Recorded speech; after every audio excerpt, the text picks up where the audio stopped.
He said to me, he's like, Tanya, right now I'm juggling 3 balls: my career, my children, and you. If I have to drop a ball, it's going to be you.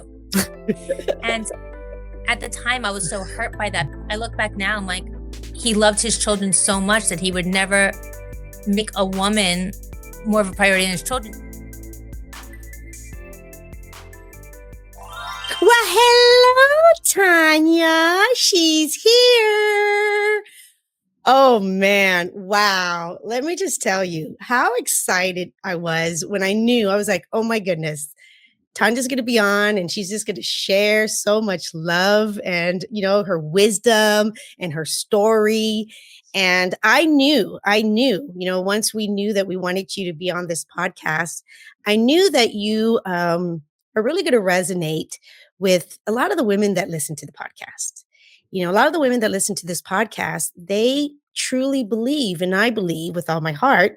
But sometimes they're like, is it true? Can we have purpose and great love as women? Can we have both? And before we get started, Miss Tanya, and I can't wait to talk to you, I'm going to take a moment and I'm going to read a little bio about you so the audience can get to know who you are. And then we're going to go from there. Okay? Sounds All right. great. Awesome. Thank you so much. Here we go. Okay, Tanya.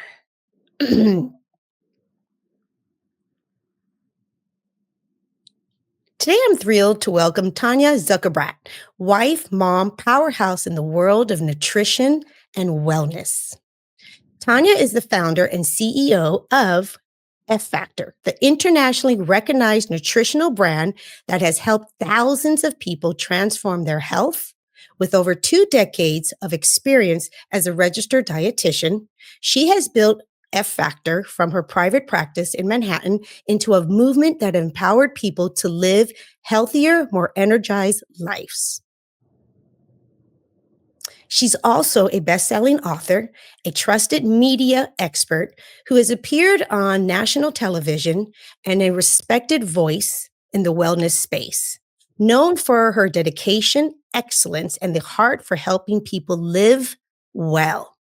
But beyond the professional accolades, Tanya is a devoted wife, a mother, bringing warmth, heart, and grounded wisdom to everything that she does.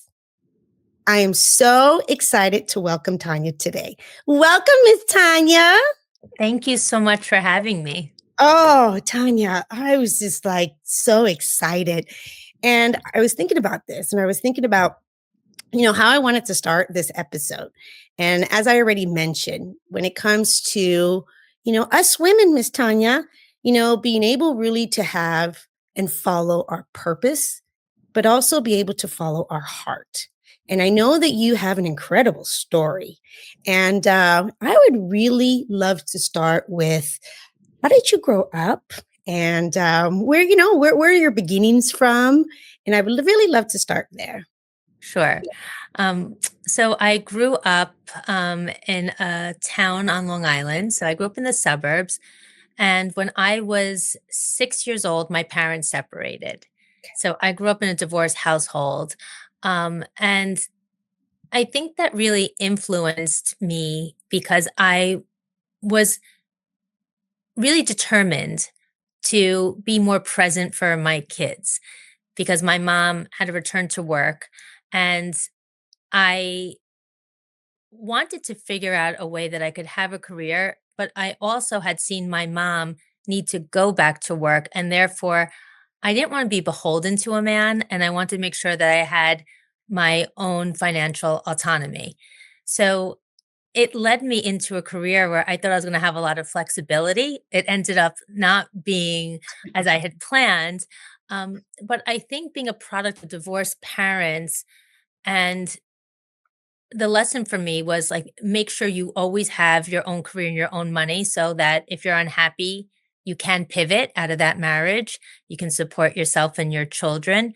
But I also wanted to make sure that I still could find a career where I could be present for my family, which is not easy to do. And that's sort of how I stumbled into this career of wellness because I thought I could have this private practice during the day when my kids were in school.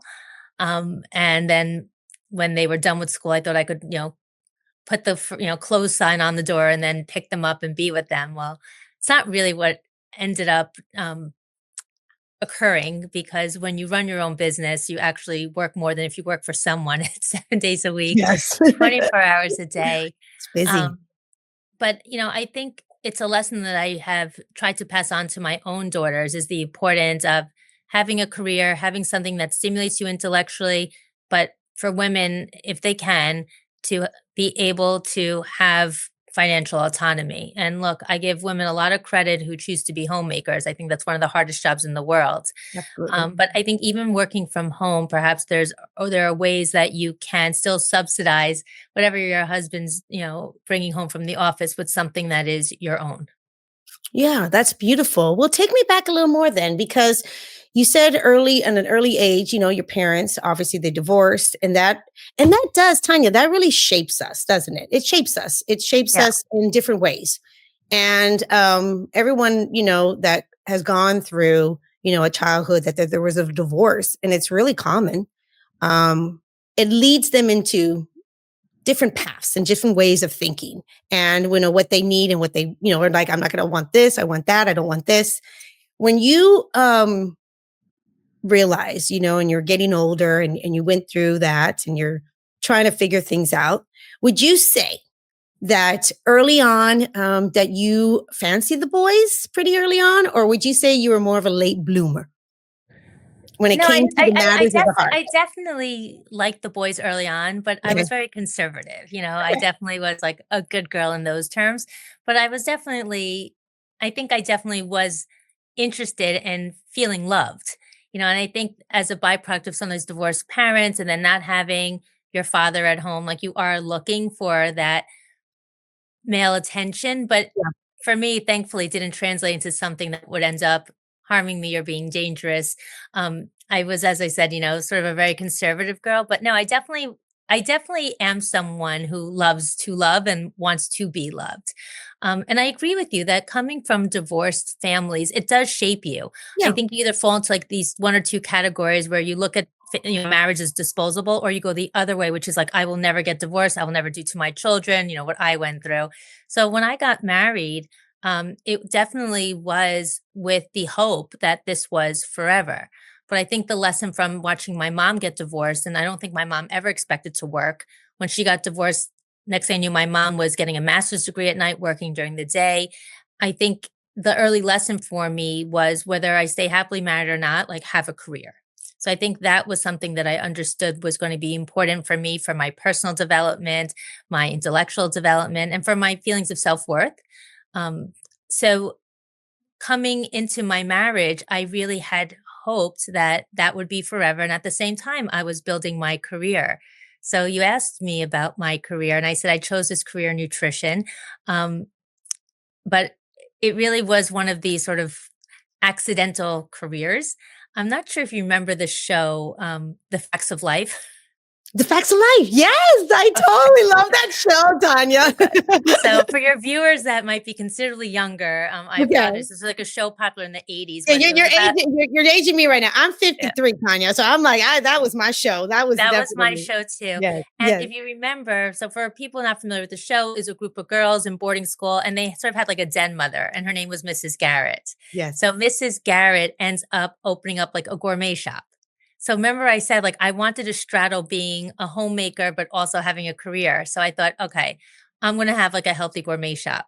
So I went undergraduate to University of Michigan, and then I went to NYU for my master's, and I like understood the curriculum. It said food and nutrition studies. So I believed that I was going to be like learning about like how food was cultivated and like how to prepare food. I get to NYU, and on my first day, I receive a list of prerequisites, and they include um, organic chemistry, inorganic chemistry, biology, physiology, anatomy. And I'm like, wait, where are the You're like, courses where's on the food? apples? Like, what is happening here? But I was too embarrassed to tell my parents that like I didn't understand the curriculum that that I had signed up for, that I hadn't done proper research. So I was like, Tanya, just put your head down and you'll get through it. But understand that I had never taken a science course in my life. Yes, yes, Unbeknownst to me, I ended up loving the science. And rather than opening up a gourmet shop, I ended up opening up a clinical nutrition practice. And that really was the birth of F Factor, where I was prescribing diets as extensions of doctors, medical teams, cardiovascular patients, diabetic patients, in order to enhance patient care. The patient And care.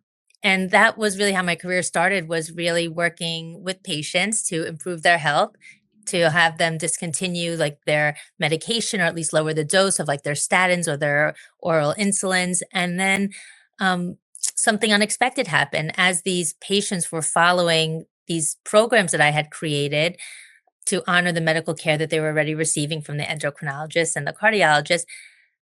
Something unexpected occurred. So the cholesterol came down, but I expected that. The sugars were being managed, which I expected, but all these patients were losing weight.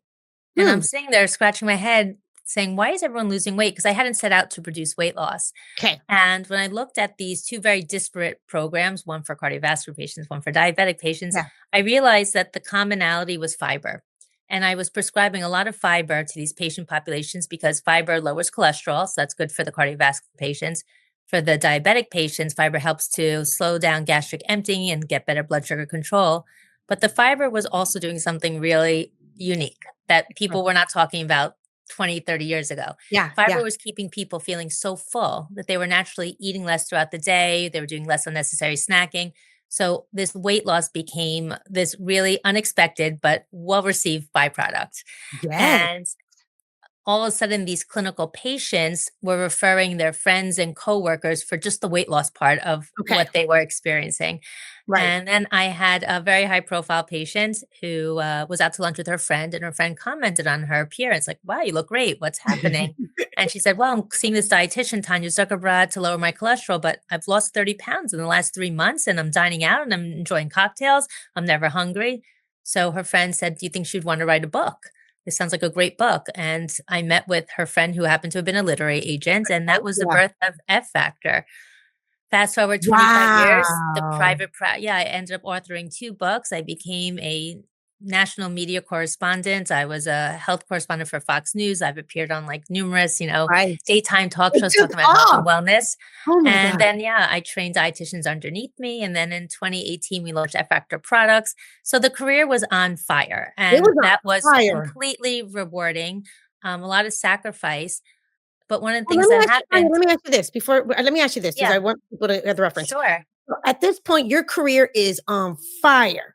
I mean, wow, it is on fire. During Yes. this time, were you married, not married? Yeah.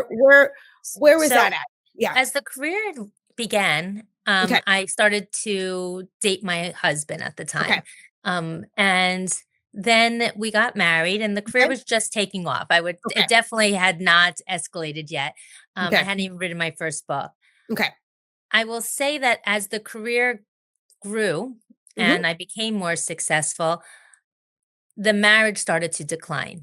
It was not a byproduct of it wasn't that the marriage declined because I was not making it as important. It's because I think the marriage itself was not Okay. that fulfilling for me. Got it. And as the career grew, I felt that it seemed like a very sort of honorable thing to do was like put that energy into my business because it would help the family. It didn't feel overtly that I was just like not investing in my marriage anymore. It was like Right. there are only so many hours in the day. But I think if the marriage had been different, I probably would have divided my time a little bit differently. I would It have would made have sure been to different. prioritize my marriage. And my husband was and still is ex-husband now, a Yes. really great man. Okay. It's just that I wouldn't even say we grew apart. I'm not so sure that we had so much in common in the first place. I think it was timing, had a lot to do with it. And there were some qualities he had that I really admired. Um, but I've learned a lot about marriage and I'm happy to share, that with Yes. your audience. But I'll let you sort of, ask those questions Yeah, to no, try let to, me ask you this. No, that was really yeah, good because I know when we did our well, hold on, let me bring you back a little more. This is really good. Um, when you said your career started going, you're married. How long were you married with your first husband? Oh, 13 years in okay, total, 13 years. okay, 13 years. Okay. So Miss Tanya's going, going, going. The career's like blowing up. And how many like you were having children too during this time? This because he's the father of your children, right? So how many kids Yes, do you have, Miss Tanya? 3. 3. Okay. So you are, oh my goodness. Okay. So you are in this marriage. Like you said, the guy, it's not necessarily that the guy, there's nothing really wrong with the guy, but as the marriage is going, as your career is flourishing, as you're trying to do all the moving parts, be the mama bear, raise the kids. Oh my goodness. All the stuff, right? Now looking back, you can look back and you look at that time in your life and that fate, when you're in that marriage. What do you see now that you couldn't see then that wasn't working overall? And that's why ultimately the marriage. Yeah. I think about it a lot because I have daughters and I want to be able to use my pain for purpose and my failures to help my daughters hopefully not have to make the same mistakes that I did. I want to protect them from the mistakes that I did. No one wants to get divorced. No one gets married thinking, I know. divorce is an option or I want to get divorced. Yep, that was Um, me. and it's very painful. It's Yes. painful for the children, for the family. So I Mm. think, when I look back, I didn't really understand what makes a marriage work. I Ooh, have that's so good. much more clarity on that now. And Mm. that is something that I have become very sort of outspoken about, certainly with my children, happy to share with my listeners, but with friends and my clients. I've been in private practice for 25 years. And, more than half of my patients are women from Yes. all ages, from like teenagers to women in their 80s. So Yeah. I love women. I love empowering women, but a lot of the women that I see are single. And we Yes. talk about marriage. And the one thing I would say that I've learned about marriage is, you know, when you think about marrying for money, money will come and go. You can have it one day, you cannot have it the next day. Looks definitely come and go, right? Um, so when I think about what's important in marriage, kindness. You Okay. want someone who's really kind. For me, I was looking for someone that really stimulated me intellectually. Okay. Like I wanted this person to challenge me in a way that I felt I was growing, Yeah. and I wanted to learn from this person, um, and I wanted to with a sense of humor. Like it's because you really realize, like when everything else goes wrong, if you have someone that can make you laugh, it makes good days sweeter, and it makes like rough days like a little bit easier to manage. Yes. Not so serious. So when you think about those things, those are the qualities we look for in our friends. Like you're not friends with someone because of how much money they have. You're not friends with someone because of how good looking you are. You're friends with people because you have, interesting conversations with them, right? They stimulate you intellectually. Your girlfriends make you laugh. And that was my aha moment. Like your spouse should be your best friend. It should Yes, be the Tanya. person that you want to Yes. spend more time with than anyone. And I'm going to share something a little bit intimate right now with you and Yes. your listeners, which was right before I got married. My father called me into his office Mm.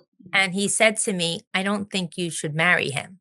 Oh, And I'm just looking at him like, "Really? Like the wedding's in 2 months, the invitations are out. I have my gown, I have my tiara. Like, why can't we've had this conversation months ago?" Like, I'm still not sure why my father waited so to the last minute, but I guess maybe he was hoping I would sort of come around and, correct. You probably did. arrive there on Yeah. my own.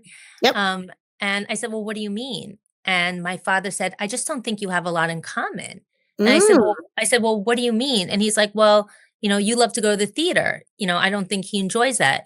I'm like, "Okay, so I'll go to the theater with my friends." He's like, "And you like going to the museum." And I don't think he likes doing that. And I'm like, "So I'll go with my friends or I'll go alone." He's like, "And you love to read books." And I don't see that that's an interest of his. And I'm afraid you're not going to learn from him. I said, "Why is that his responsibility to make sure that I continue to learn?" So here I was, a 27-year-old, young lady, very Yes. defensive. I had an answer to everything. So as I'm explaining to my father that I'm going to do all these things that are my interests independently with my friends, my father shared a line with me that ended up haunting me and Oh, it was almost like a prophecy. And my okay. father said to me, "So you're going to do all these things on your own and with friends. So basically, you're going to be a widow in your marriage." Oh, wow. Your father was a wise man or is a wise man. I know. And when I think about Wow. that, it's ultimately what ended up becoming where I threw myself into my career because my husband and I had so little in common. My husband loved going to concerts. I'm not like a big live music person. I'd rather go see a Broadway show. Like I found myself living the life that I wanted and valued, but really without him. Mm.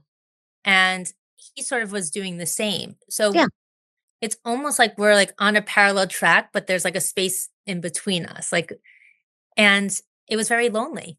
I can imagine. So my advice for anyone that's single, and certainly the advice Mm. I give my daughters, is marry your best friends. Like, Mm. marry the person that makes you laugh, marry the person that you admire them, that you respect them. I mean, respect, I think, is really like the foundation of a healthy relationship. Um, but yes, I think that that was when I look back, if I had heeded my father's advice, look, I don't want to regret anything because I have my children Yes. and my Things happen the way ex-husband they're gonna really, happen. Yep. and he's really an incredible man. And I say this, when I say that the marriage wasn't good, it's not that he wasn't good enough for me. It's that I don't think that we were well suited for each other. Yeah, that makes sense. Well, you know what? And that actually is bringing up a question I have for you. Okay, this is perfect. Oh, good timing. Good timing, Miss Tanya. Okay, this is what I said. You shared with me that your first marriage, we're talking about your first marriage, ended not because he was a bad man, but because your values and your long term goals and what you guys had in common truly just wasn't there. Yeah. How did you recognize that misalignment, and how are you? I mean, you get my glasses on, Miss Tanya, and get these things sometimes I can't even see. And is recognize that misalignment, and why are your shared values so essential in a healthy relationship? Why are the shared values so essential? Just like what you were just talking about. It's huge. I think because ultimately, what propels us in life and what motivates us is that we aspire for certain things. And if that is not aligned within your marriage, as I said, like, you're moving in two different orbits. Yeah. So imagine, like, let's talk about like values, like when it comes to like a home. Like, Okay. if you have two people and one of them like wants a ranch in the Midwest and someone wants like a duplex in Manhattan, you're Yes. not aligned. No. So, I mean, that's very simplistic talking about a home, but like if you both want the same things, even if money's tight, you're sharing the same dreams, you have the same aspirations, like you are constantly working together to achieve the same goals. And Yeah. therefore, like, if you don't have those intrinsic values, it's clear why, like, you're gonna end up fighting, and your husband's gonna be like, "Well, why is that important to you?" And or in the inverse, you say to him, like, "I wish that mattered more to you." So, like, Oh, just even that's right some very there. s Tanya, even you are some right yeah. there. That is So, so true. I'll just give you some examples in my marriage. Here I Yes. am as a dietitian, Okay. and, I'm seeing celebrities and government dignitaries and, C-suite executives, and my ex-husband had no interest in eating healthfully. And I was just saying to him, I'm like, "Do you know who you're married to? Like, do you know what people pay me for my advice?" And literally, like, I would joke anytime we went out to eat, like, I was like, "You have a gift. Whatever is the most fattening thing on the menu, the least healthy, is what you're gonna order." Like, how do you do it? Every time I go out, like, that's just what you like, how do you pick out the most Oh, that would unhealthy thing on drive the me menu every time? crazy. That would drive me crazy. I'll be like, So, babe. for me, like, forget that we Mm. didn't share that value, but I also felt so like I'm almost like, do you not respect what I do? Do you not Yes. value me? It's almost like if you were a money advisor and like you were giving your husband advice and he wasn't. So that to me was like an undercurrent, like feeling like we don't share the same values. Yes. I also felt badly for him. My husband loves live music, and that is not something that I don't love going to like concerts. Right. It's Right. so I think for him it was frustrating because he would end up going out with his friends to those things. And it's so nice in a marriage when, look, of course, in a marriage, you should have your own autonomy. You're two Yes. individual people. You should have, your own interests. But when you really share common interests and values, it just becomes so much more easy between the two of you. It's less infighting, it's less struggle. Yeah, because if you are in this marriage, and you truly are, and I was married before too, Tanya, and I'm remarried now. And if you're in a marriage and you two are two ships in the night, and you don't have that in common, it just honestly becomes like roommates. And you're like, okay, what's this Yeah. about? Like, And what's this about? It's like what my father said, you become a widow in your marriage, like, you're There you married, go. but, like, you're living your life sort of independently. I remember even being away on vacation, like, I'm an early riser, I would get up, I would go to Okay. the gym, I Okay. would then come back and, like, order room service for breakfast, and he was still asleep, like, he'd wake up, Oh, like, at 11. So, like, that now with my current husband, we both get up, we have coffee in bed, we go to the gym, like, there's just so much more time together because we share the same values, the I same love interests, that. like, we both value, like, our health and wellness and being active, and look, we also have, you know, disparate interests as well. But I would say at the core, the difference between this marriage and that marriage is that this time my husband really is my best friend. We really Yes. just want to be together all the time.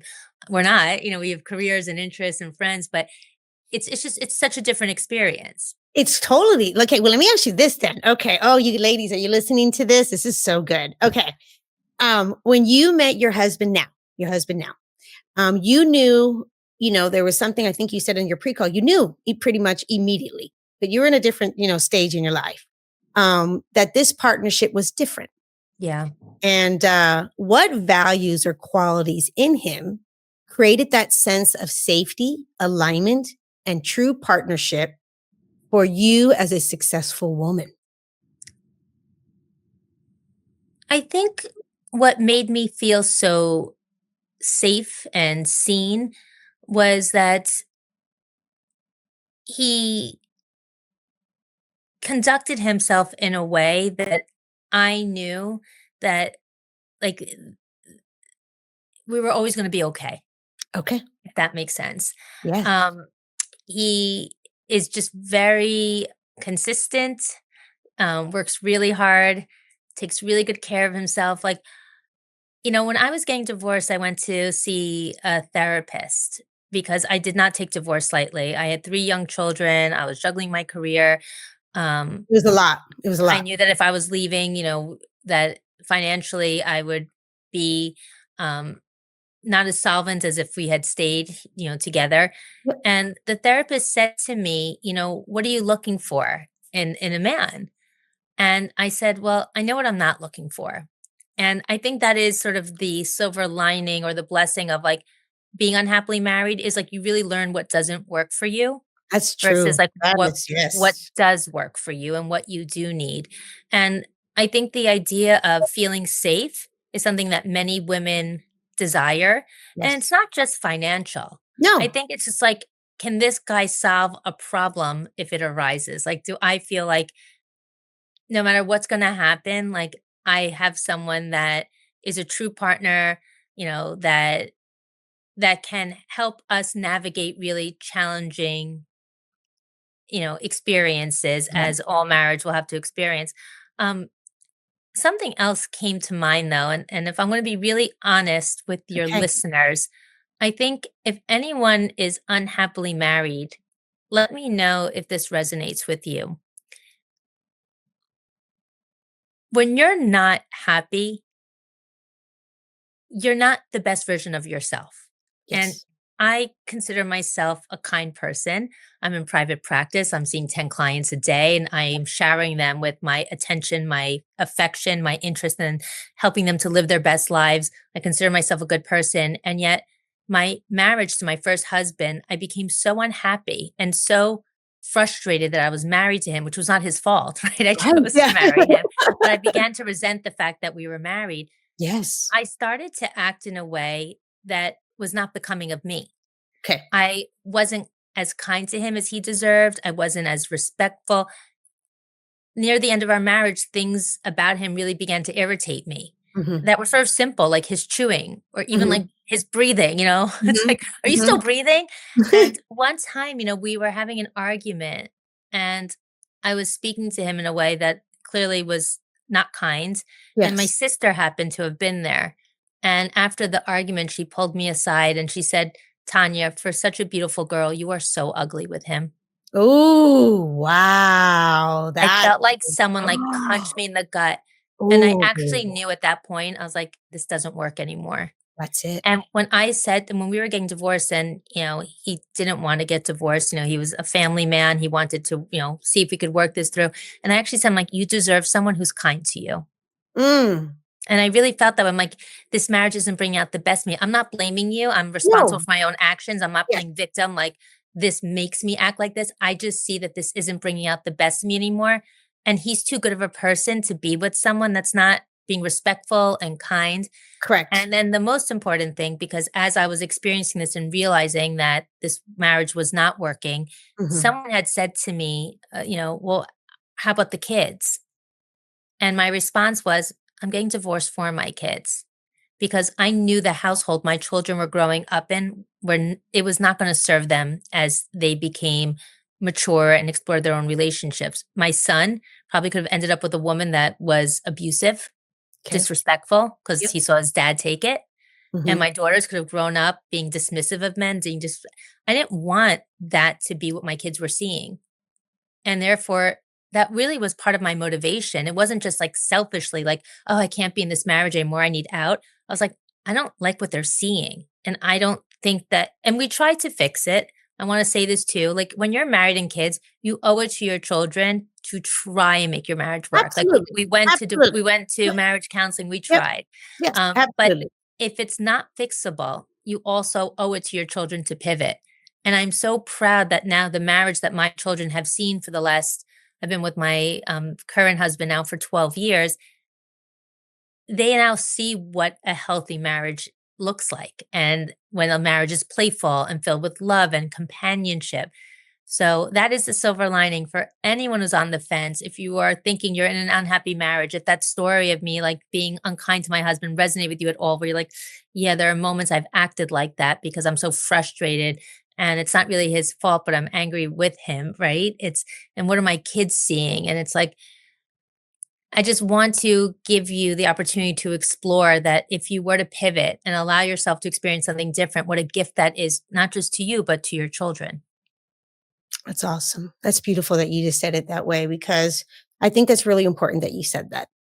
And I want people to hear this. I also wholeheartedly, Tanya, believe in marriage, Me too. believe in the unity of marriage and the respect and the love and the kindness.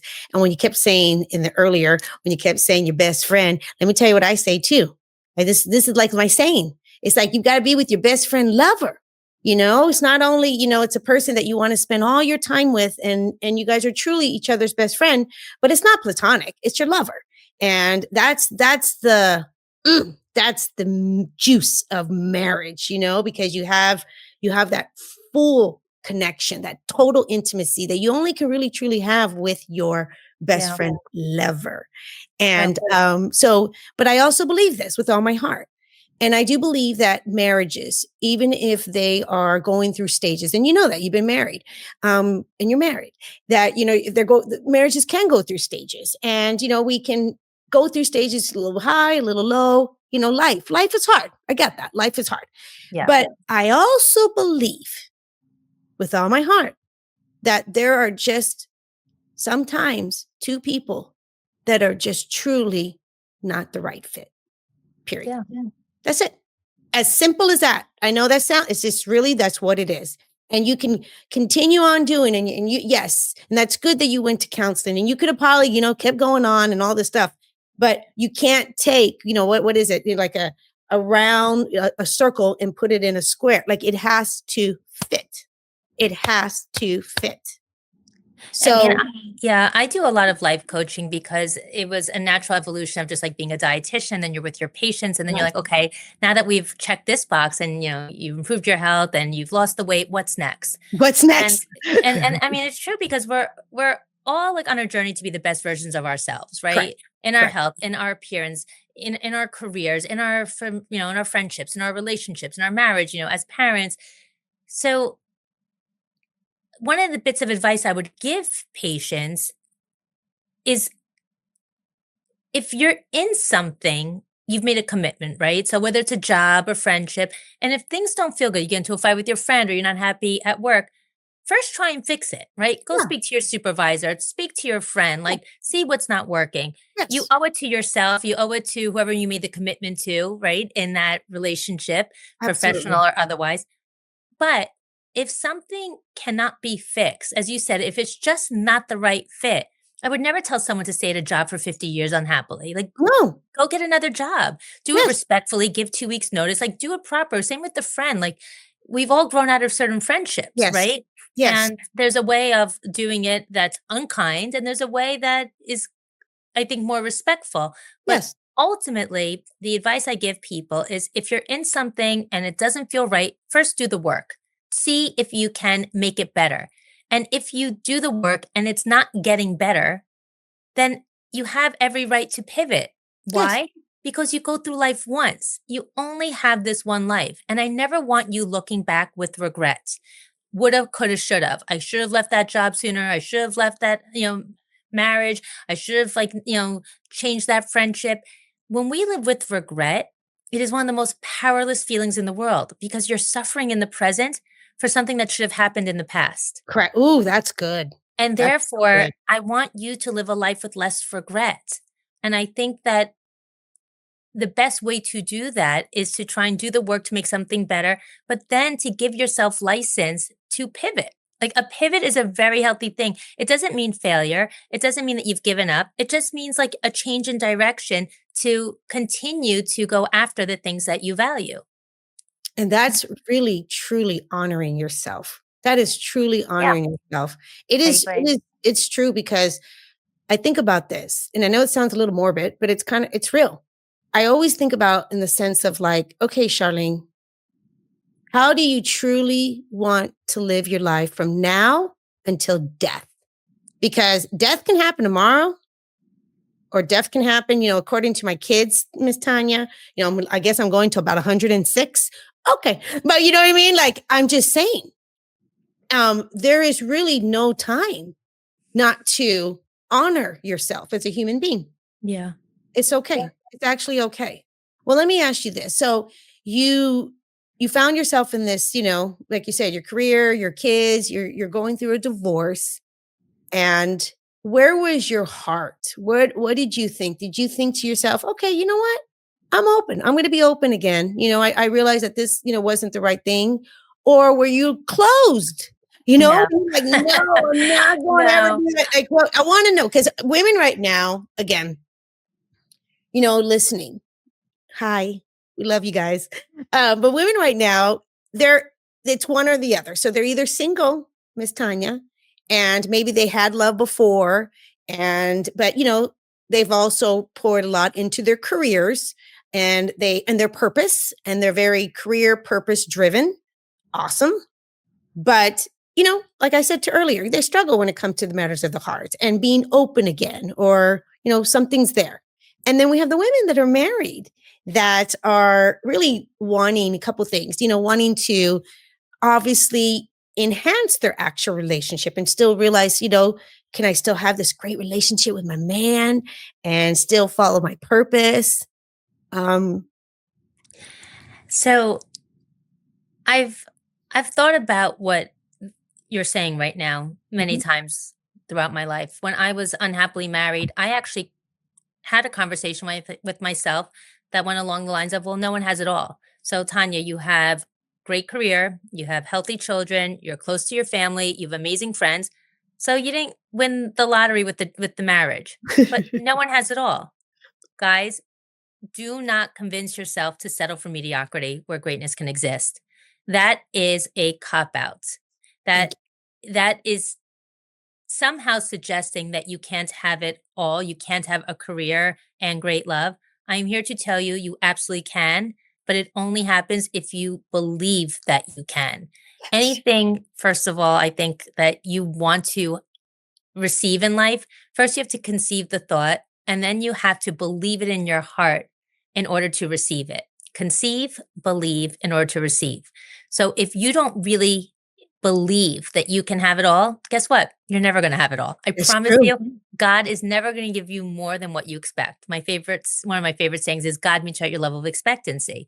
So Mhm. if you expect greatness, if you expect you could have love in a career, God will deliver. If you expect mediocrity, expect failure. If you expect you can't have love in a career, then that's what God's going to deliver. So for all Mhm. those years that I was self-talking and saying to myself, well, no one has it all. And look, you have like your career and your friends, so you don't have the great marriage. It's why I stayed stuck there for so long. And then finally one day I started to follow the advice that I had been giving so many of my clients, which is be the best version of yourself. And Yes. why didn't I believe that I could have true love and a career? And I'm here to share with your listeners you absolutely can, and you deserve to have it all. You are God's child. And I always think Yes. about my own children. I don't think that my kids should only have this and not this because, like, I don't want them to have too much. I want them to have it all. I want them to be appreciative and grateful and work hard, but I don't think that they shouldn't have like great athletic ability if they have like great intelligence, or I shouldn't be like, well, only focus on one if they want both. And I feel like that's how we need to think about ourselves. Like, what wouldn't you want your children to have? And therefore, as God's children, God wants you to have it all. God doesn't think like, well, I gave her a great career, so I'm not going to give her a happy Right. marriage. Yeah. Yeah. She's It's gonna just get that one or you the may other. not Yeah. have been like with the right person at the right time. And I think a lot of times first marriages don't look at it as a failure. Look at it as a gift because you've have the opportunity to learn so much about yourself and Yes. so much about what you need in that next relationship to really be happy. So I think you asked, like, when I got divorced, was I hopeful about like, falling in love again?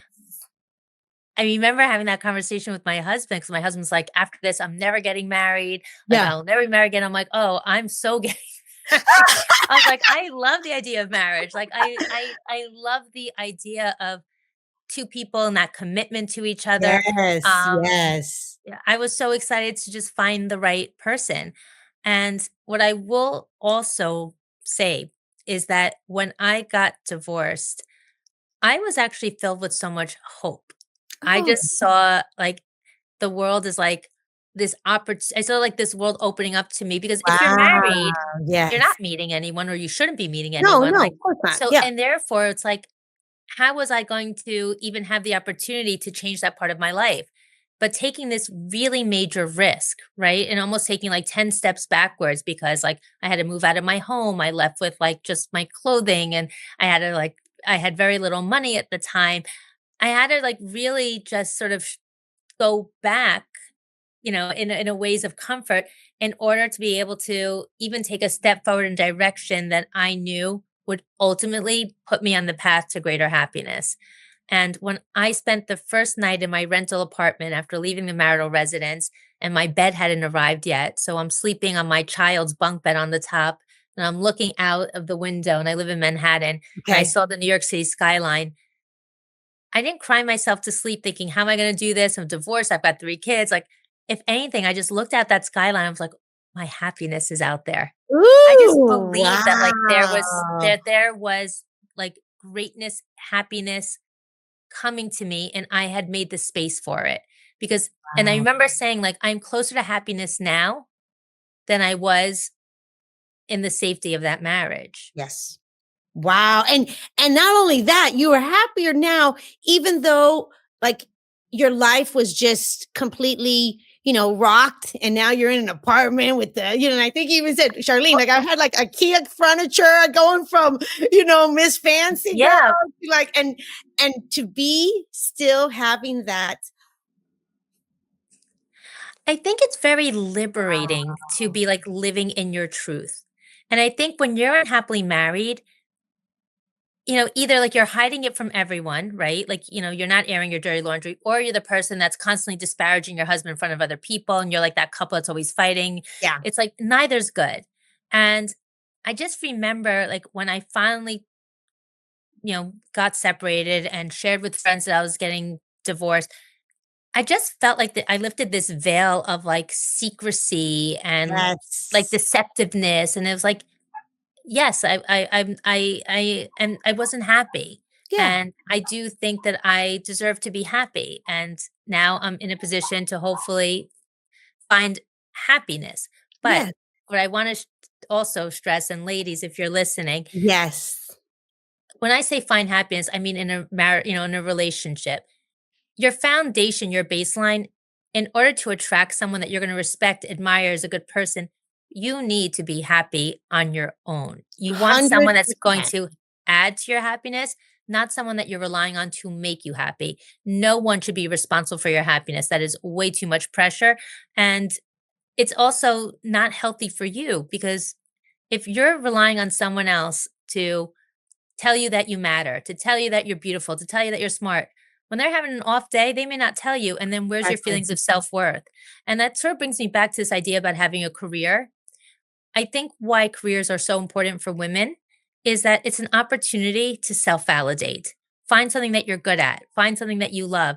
And when you have success at work, whether it's closing a deal or making a client feel a certain way, or for you, having like a great conversation on a podcast and you feeling like, wow, like I really did my research and that was, really well, that was a really great, lively conversation. Yes. You feel good about yourself, right? Yes. You're like, I am having an impact. I'm touching people's lives. I'm doing something of My value. purpose. Yes. I have a purpose. And when you can self validate, you don't need to rely on anyone else to tell you that you matter. And I even Mm, share this with my daughters when they were young in school. I was like, find hobbies, find careers, like do well in school. And this way you're not like putting like your self-worth into like who you're friends with, how popular you are, what boys like you, because you know how awesome you are. yeah. Because all these things, whether you made a soccer goal or you painted a beautiful painting in art class, like all these things create opportunities for you to be proud of yourself. Oh, I love that. Oh, then that brought me to another question. Oh, I love that, Miss Tanya. Okay, listen. For the women listening, single or married, who want both a great relationship and a meaningful career, what's one of the piece of wisdom you wish every woman understood about choosing a partner who supports her growth and her success? Yeah. So it is so important before you Mhm. get married that that is a conversation that you have. Let's If talk about if that. Yes. my daughters are in college now, and one of them has a boyfriend, Mhm. and, I that was one of the things I asked. I was like, "Is he okay with you having a career, or does he want for you to be a homemaker?" Because if you're not aligned with that from the beginning, then that only builds resentment, right? So if you were a woman that wanted a career, now you have a husband's like, "I want you home with the kids," you're gonna resent that 10, 20 years from now. Be like, "I gave up my career for a family." Not that, by the way, if you choose to do that, I have the utmost respect for homemakers. So that is not a judgment. But if you're doing it because that's what your husband's expecting of you and that's something that wasn't aligned with you, I think that's what builds resentment. On the other hand, if you are someone, what if you wanted to stay home with your kids? Like that's the kind of household you grew up in, Yes. and your husband's like, I need you to work. We need to be a dual income And you're like, household. I'm staying Well, home. no, I want to stay home with my children. I believe, that That's is the most really good. important I love role. that you're saying I love the flip. I love the Of flip. course, because That's a I good I flip. respect both choices. As I Yeah. said, I'm a product of divorce, and I saw my mom have to go to work and make her own money. So I have my own I have my own childhood trauma, and therefore I create a life that is in response to that. But Correct. perhaps that you have a listener that grew up in a really happily home with happily married, then she may not feel that need for that financial autonomy the Correct. way that I did, and I wanted that career. So it's not a judgment. I think it's basically a byproduct of my own experiences. And it's being real So to you what you want.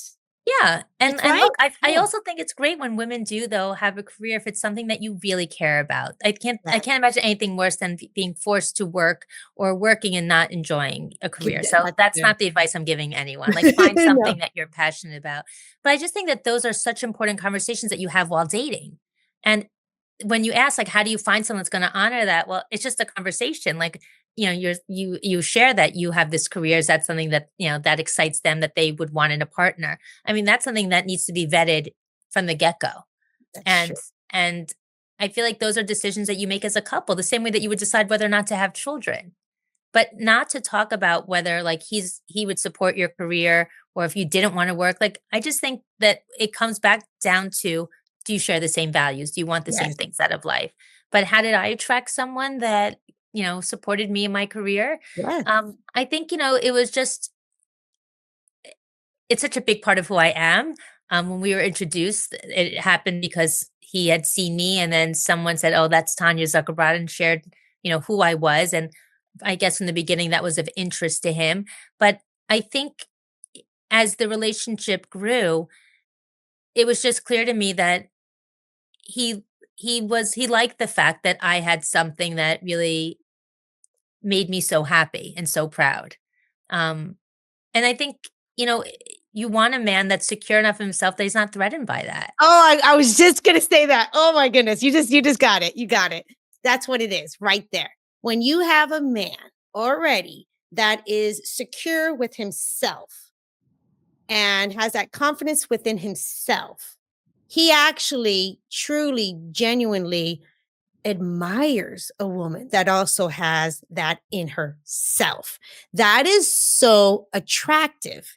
And so women truly believe that, oh, if I'm, this powerhouse of a woman. Miss Tanya's a powerhouse, you guys. Like she's keeping it low right now. She is a powerhouse. Very And sweet. well, you know what I'm talking about. So, but if you have a woman that's a powerhouse or a career driven or have our purpose, and we are really in line with that, like that is like she said, it's something that truly brings us that joy. It's our purpose. It's something that we're like, oh, we're providing. This is what we do for the world, right? Yeah. Oh, ladies, ladies, ladies, ladies, ladies. That's it right there. A Yeah. solid man, he'll meet you there. I promise you. I I promise agree. you. And if you went to, because if you're some career woman and some man is intimidated by you and he's not your biggest cheerleader and he's not like, wow, girl, that is amazing. Um, Forget it. That's it. That Yep. is not going to work. The guy truly, genuinely is not going to feel threatened by you. He's going to literally be your biggest cheerleader. It said he will celebrate your success. And, you know, Yes. uh, being a dietitian and working with clients would share, many intimate moments in their lives with friends, with husbands.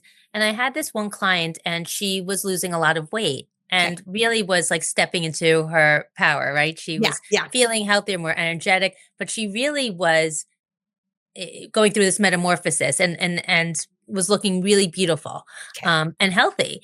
Yeah. And then I was looking at her journals one day and I see like dinner, and then I see after dinner like Godiva chocolate. So I'm like, okay, like, well, I believe in mindful indulgences. I was like, Yeah. well, Yeah. tell me Yeah. about Yeah. this. I like to Okay. understand what the motivation is when, like, if you have a goal and like you're trying to follow a program, like if you go off program, like share with me what happened. Was it a Yeah. birthday?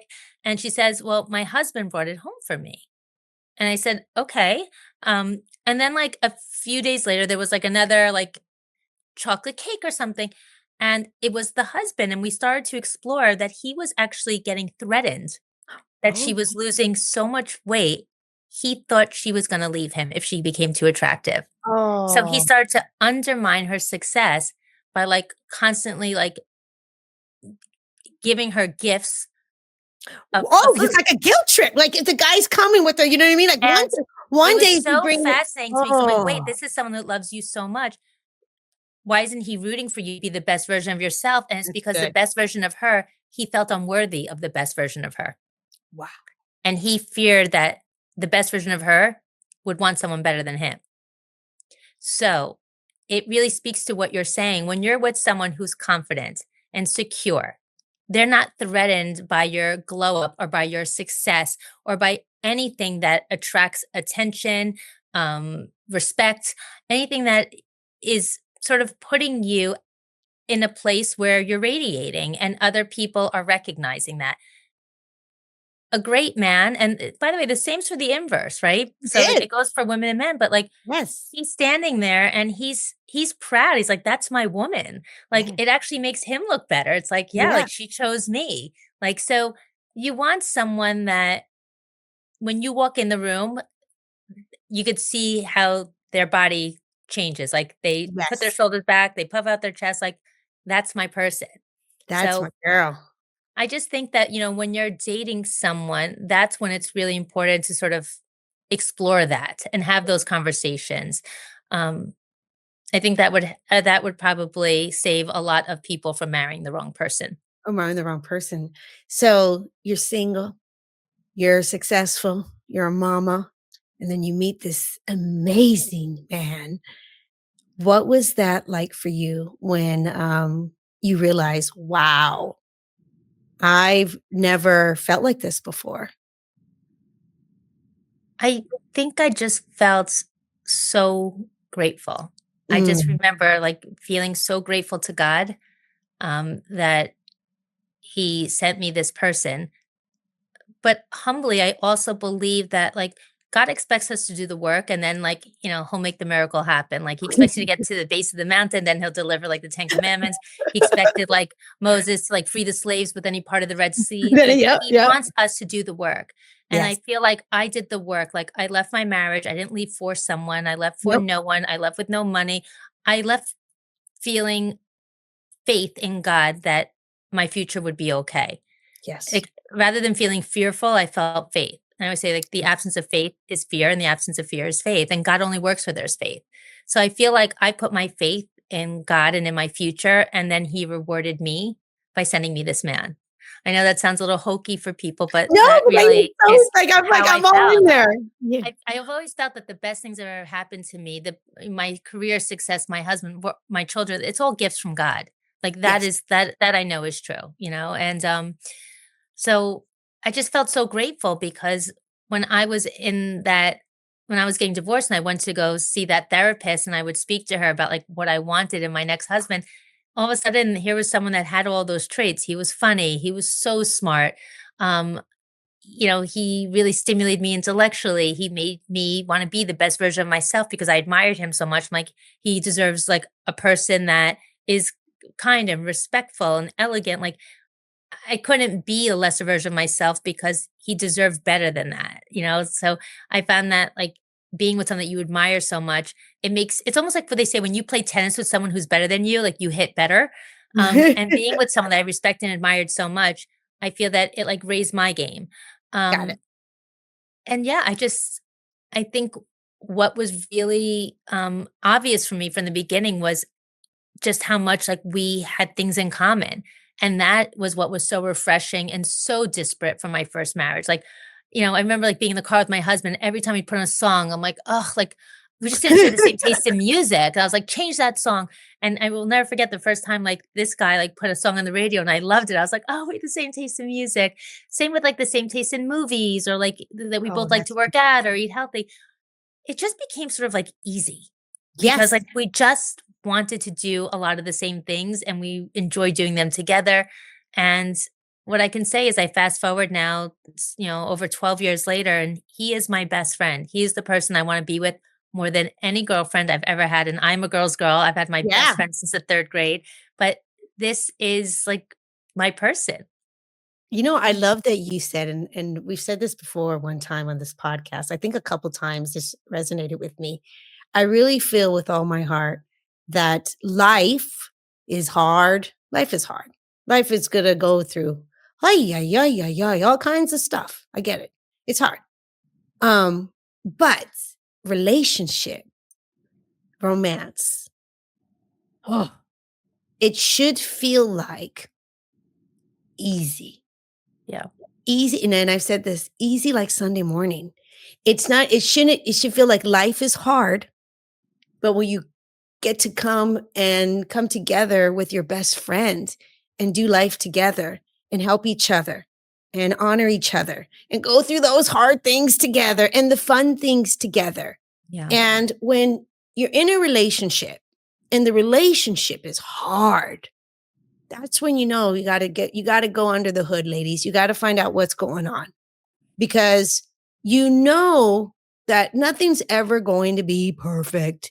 Trust me, even, with the best relationships, we're humans. We're going to go through our own stuff, right?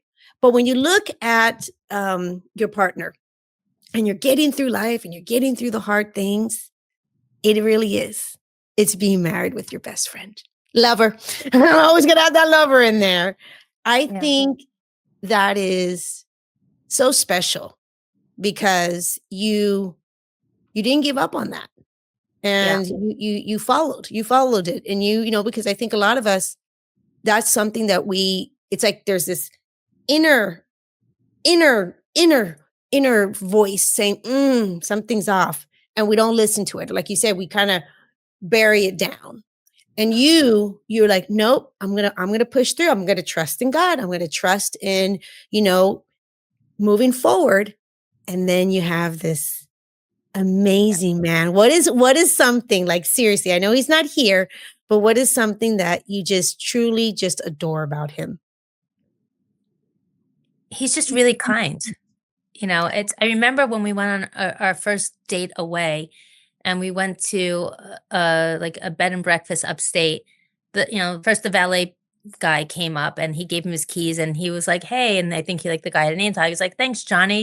He was just like, he made eye contact and really, just connected to this person. Then we went inside the hotel and then the way that he was speaking to the person behind the desk, I just remember thinking like, this is a good person. Like, Oh, despite his success and, he doesn't look down on anyone, like he really just treats people well. And I don't know, that really, that, I, I'll never forget that was like one of the things that really made me fall in love with him. I was thinking like, this is a nice person. This is a good person. good person.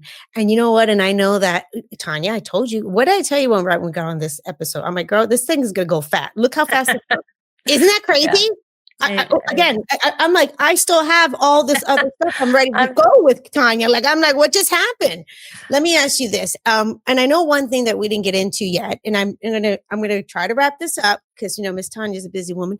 Um, what I love also when we did our pre-interview and we talked a little bit, and first of all, thank you for sharing this story. This was incredible. Thank you for that. But one thing that I knew that really touched my heart too is how you two really valued, the importance of not only you two coming together in a healthy way, but bringing your children together in a healthy way. And I know that there's a lot of moving parts, and I'm sure you guys did it wrong a couple times. And you know what I mean? Like I know, I can imagine, but it just seemed like that both of you, that was something that was very, very important to both of you. Yeah. Um, you know, you have to prioritize each other's children because of how much the other person cares about them. That if you really love that person, this is a piece of them. And even though we definitely had some struggles, Mhm. I learned very early on that his children were always going to be a priority, maybe even over me.